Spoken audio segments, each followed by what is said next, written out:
trails and ghost towns. Share the adventures of our early pioneers as we explore the development of the Pacific Northwest and beyond. With your host, Mike Roberts, and historian Bill Barlee.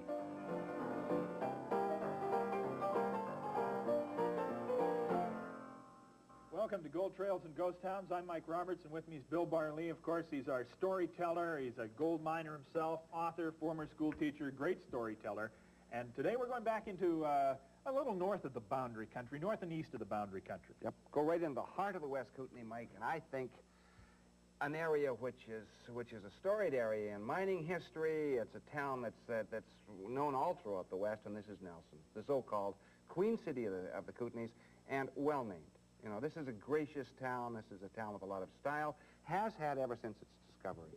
You know, when you look at Nelson, Mike, you see, if you walk down Baker Street today, in many spots, Baker Street is virtually unchanged. Many of the old buildings that stood in the 1890s are still there. The West Arm is still there. The stern wheelers are gone. But, you know, it has that unique atmosphere that few other towns possess. You've got a remarkable map here. Now, this map, who produced this, and whose great idea was it? This is a very rare map. It's called Perry's Map of the West Kootenays, and it's a map printed in 1893. And in this map, and I think several significant things, it shows a number of the mining camps in the West Kootenay district, which was world famous at that time.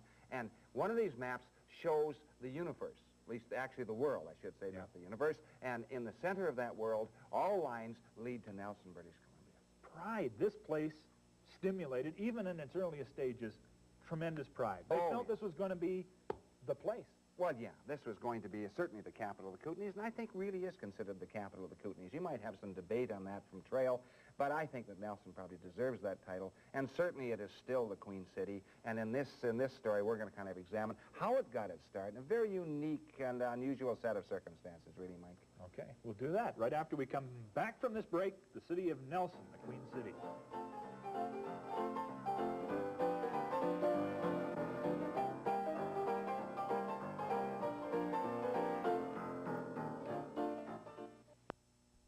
Of Nelson, but before we get to Nelson, we have to go to where the people who moved in the area came from. Where did they come from? Well, actually, they came from south of line, Mike, not too far south of line. Just over the 49th parallel was Old Fort Colville.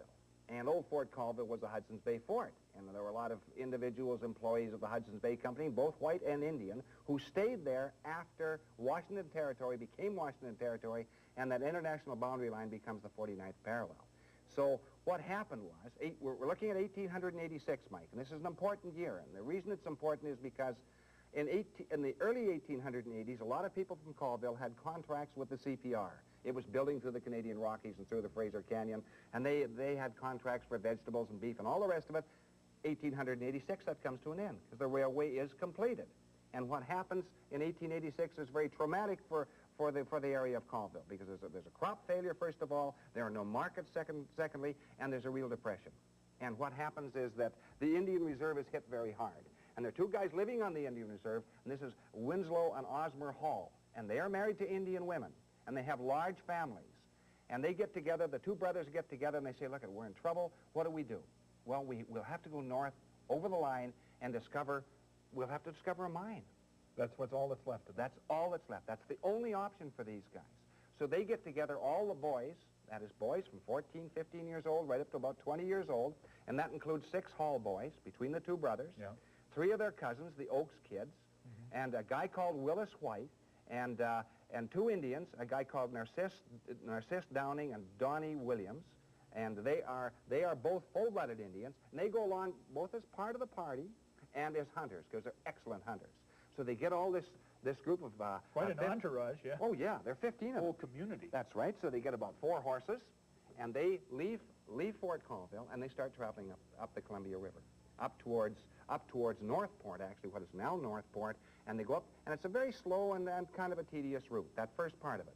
Then it becomes difficult, and as they pass over the Canadian line, they're not even aware they've gone over the Canadian line, and they cut by the mouth of a river that boils out of the eastern mountains and comes and dumps into the Columbia River there, and this is the famous Pend Oreille. Now, it was known at that time to the Americans as Clark's Fork.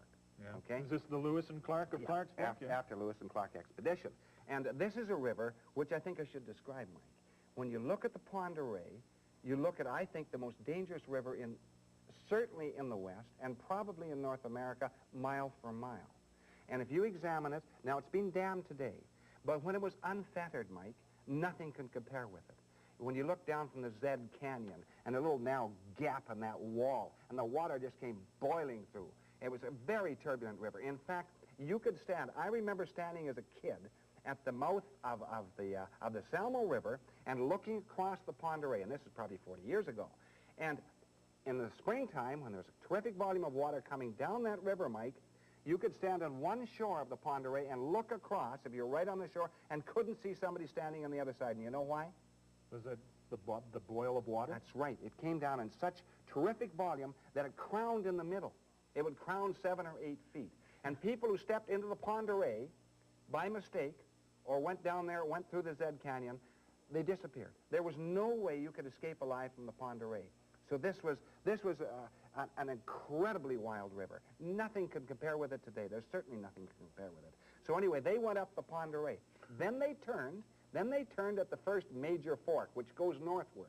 And this is the Salmo or the Salmon, sometimes called the Salmo, sometimes called the Salmon. And they followed that for about, I think, 15 miles, Mike.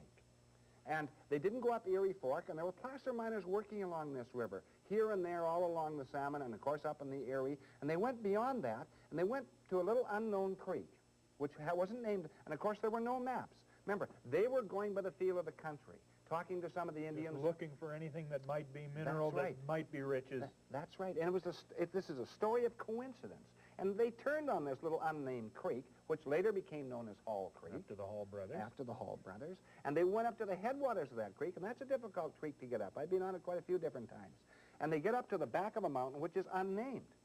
And for some reason, after going through literally day after day, and in fact several weeks have elapsed, it's now late October. And there's frost in the air, and there's fog shrouding those mountains, and a little bit of snow coming down. You can feel the grip of winter coming in, and they're in Canada. They're far from Colville, but they prowl around this area for a number of days. We don't know exactly how many days. This is probably the 23rd, 24th, or 25th of October, 1886. And then finally it starts snowing. So the two senior halls, they get together and they say, well, what are we going to do? We're low on food. We have just enough to reach Fort Colville, or Colville as they call it, and we better take off. We better pull the plug on this operation. Look for their horses. The horses are gone. They've wandered off. So they say to the two Indian guides, you go and get some, try to find some grouse, try to shoot some grouse, any game at all, so we can have something to work on as we get back to Colville. And of course they're not looking forward to it because they're broke. And they tell the two of the younger Hall brothers, plus Willis White, and this is the key, that they will go out and look for the horses. And what happens is these 5 kids, who are only ranging in age probably around 16 to 18 to 20, and they're all young men, they converge, and they converge under a ledge. And there are all sorts of versions of how this strike was made, Mike. Some people say that they saw a couple of grouse and they picked up a rock, and the rock was solid silver ore, and that's how they discovered. Other people said it was a squirrel running across, and some people said it's a horse. They found one of the horses, and he kicked back, and this hoof uncovered, peeled back the moss, and they saw this streak of ore there. I don't think that was it. And I've heard all the versions, and I've gone over them pretty well. And I like the version told to me by an old miner in Nelson about 18 years ago. He said, Bill, the name of the mountain was Toad Mountain. That's the name they gave it.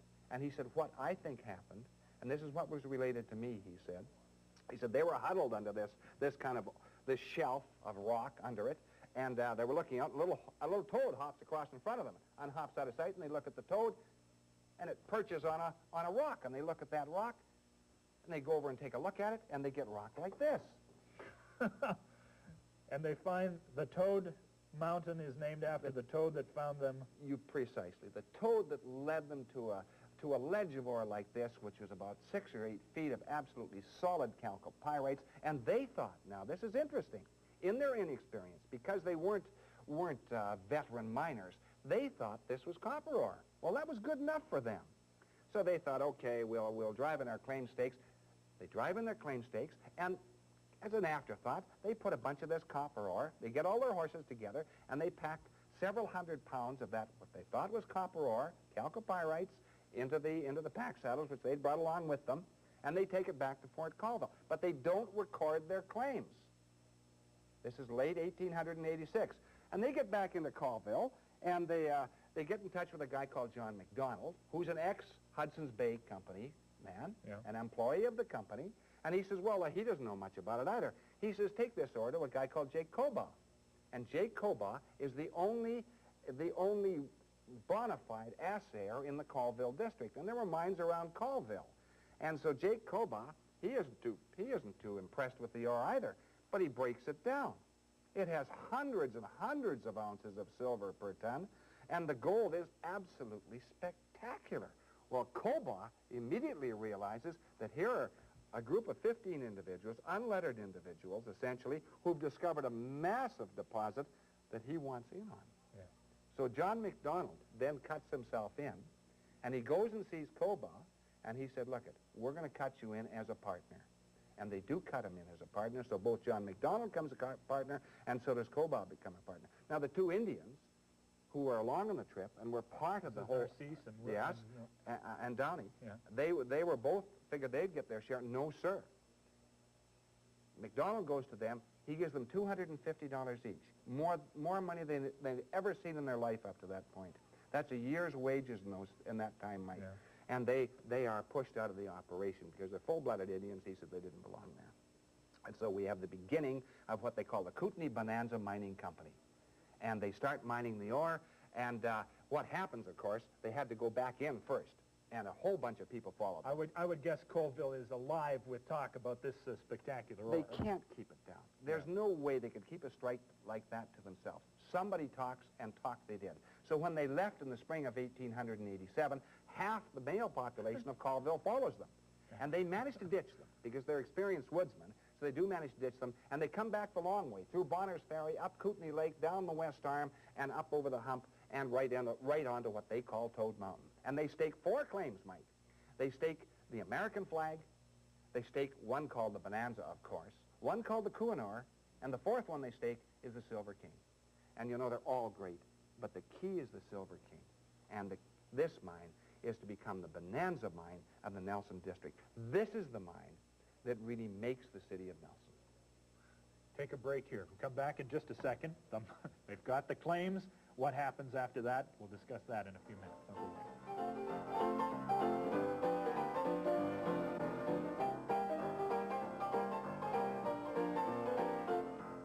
So Winslow and Osmer have themselves, and their families have themselves, a bonanza.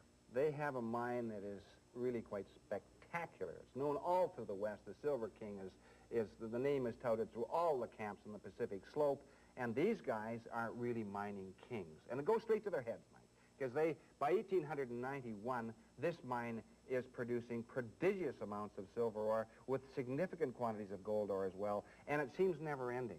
They are offered, according to some of the records, $1 million cash by an English syndicate.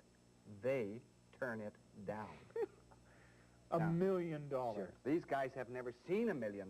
They couldn't envision it. They couldn't imagine it. They probably never had more than $10 or $15 together in their lives up to that point. But they run into litigation. There are a number of people trying to take their ground, and they're overstaking and all the rest of it. So they get a little tired of it. 1893, another offer comes in. This one reputedly slightly more than $1 million. And the Hall brothers, Winslow and Osmer, they decide to sell. And they do sell. They get paid in cash. And what they do then is they cut a wide swath through that whole Kootenay country. It's party time. Oh, you bet it is. These are naive individuals. They're really quite strange indeed. And so they go through it. They think it's never ending. They use silver dollars and $20 gold pieces to skip out into the Columbia River to see who can skip the farthest. They light their cigars with $5 bills, and this is steady. In fact, they had a wedding at the Hall residence, to one of the mansions of the Halls down in Colville, and it was several hundred yards to the Kootenay River. And a lot of their half-blood friends and full Indian friends were coming to the wedding, so they decided to put on the dog, and they roll out a red carpet all the way down to the Columbia River, Mike. How long? Oh, several hundred yards. Of red carpet. A plush red carpet. And these guys, of course, immediately went through it. And they didn't take long in getting through it. In fact, by the 1890s, they are back on Hall Creek trying to grub out an existence in placer mining. They blew over $1 million. Evidently, yeah. Yeah. So what happens, though? Nelson itself is not affected. Nelson starts to become the center of that West Kootenay area.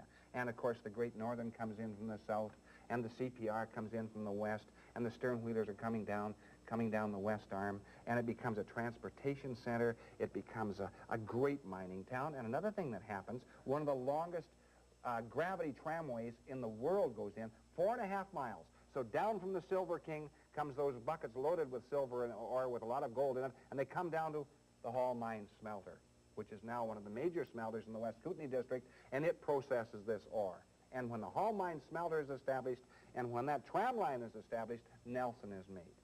So by 1893, Nelson is going ahead quite a bit. How big is it by now? Well, they only have 600 people. Now, if you compare it with Kaslo, now Kaslo had 3,000 people. Kaslo considers itself the capital of the Kootenays, and they dismiss Nelson. They say it's a one-mine town and it won't last and all the rest of it. Wrong. Kaslo didn't last. Nelson did. And so Nelson becomes really quite a cosmopolitan town. It's a rough town. It's a mining town in many respects. They have 14 houses of ill repute in Nelson. I mean, that was, and one actually halfway between Nelson and this is kind of interesting, Mike, because this is indicative of it. This is a token. Hall Mines Canteen. And it says Hall Mines Canteen, and on payday, the girls who plied their dubious trade were up there waiting for the miners, and this was really a token which entitled a miner to half a drink. He had to have 2 of these. This is one of 2 remaining. Very, very unusual token. Maybe pot metal now, but it's worth its weight in gold. Oh, yeah, it's really a very nice token. Well, how did they know there's 14? I mean, they must have had a census or something. Oh, yes, they did. Yeah, you would look over the directories at the time, and you would be able to count them. And an interesting thing, because Nelson didn't really like this, but they knew it was part of a mining town. So what they did is every month, there was kind of a license applied to the various houses of ill repute, and the madams were fined $40, and each one of the girls was fined $10, and that went on month after month after month. So a fine, but it really was a license. It's called a fine. Yeah, it was a license so they could ply their trade. And you see, Nelson then starts to go ahead in significant fashion. There are a lot of mansions in Nelson, and some of those mansions are still standing today. And they had other amenities too that are not usual to the mining towns of the West. There was a tramway company with streetcars in Nelson by 1899. And, this is unique for Nelson because really only Vancouver had a tramway at that particular time. So here we have Nelson, which is the Queen City of the Kootenays of the tramway, cars, and Vancouver as well. And very impressive. Oh, yeah, it really is. And Baker Street, of course, was a marvelous street. It was, I think, equivalent to Columbia Avenue in Roslyn. And, of course, half the population, at least of that town, were Americans. So now here's a real problem, Mike. And the problem is the Canadian holiday was Dominion Day. That's July the 1st. 1st of July. The American holiday is the 4th of July, which is Independence Day. So the people in Nelson look at it, and they're split about 50-50. When they drank a toast in Nelson, they drank a toast to Roosevelt first and to Queen Victoria second. And the reason was because, after all, Roosevelt had been in the Kootenay country. And she really hadn't been in the Kootenay country. So it was a personal toast. Oh, sure it was. And not only that, these guys, they really celebrated. And they celebrated right through from the 1st, the 2nd, the 3rd, and the 4th. There was no division. They figured they may as well celebrate the whole thing. And, of course, that 4 days was a very raucous celebration. There'd be shots fired in the air, and they exploded sometimes sticks of dynamite, occasionally cases of dynamite to celebrate. This is fireworks. Sure. Dynamite is fireworks. Sure. And there would be hose wheel races on the main streets of Nelson, as there were in all the mining towns of the Kootenay. There would be horse races on the main street. There would be foot races on the main street. Occasionally, they bring in some professional boxers. Now, the only problem with the professional boxers is they didn't fight nearly as well as some of the miners after their night of revelry on Baker Street in Nelson. Yeah. So it was really a colorful town. It was one of those towns that has a certain amount of atmosphere that no other town really possesses, and it has had that right from its beginning. And this is a town that is almost 100 years old. Who are some of the characters? Who comes to town and makes a mark? I think I can mention 2 individuals, Mike, and certainly one is a guy called John Houston.